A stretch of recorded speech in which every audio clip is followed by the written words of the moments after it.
സംഭവം. ചേച്ചിക്ക് Everest base camp ആണോ കിളിമഞ്ചാരോ ആണോ കൂടുതൽ ചാലഞ്ചിങ് ആയിട്ട് തോന്നിയത്? രണ്ട് മൗണ്ടൻസിനും അതിൻ്റെതായ പ്രത്യേകതകളുണ്ട്.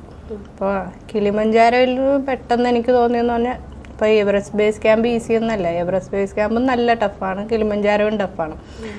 ഓരോ മൗണ്ടൻസിനും അതിൻ്റെതായ പ്രത്യേകതകളുണ്ട്. കിളിമഞ്ചാരോയിൽ കുറഞ്ഞ ദിവസം കൊണ്ട് വലിയൊരു ഓൾട്ടിറ്റ്യൂഡിലേക്ക് നമ്മൾ എത്തുന്ന സമയത്ത് അതിനേക്കാളും കുറച്ചുകൂടി ദിവസം എടുത്തിട്ടാണ് നമ്മൾ ബേസ് ക്യാമ്പിലേക്ക് എത്തുന്നത്.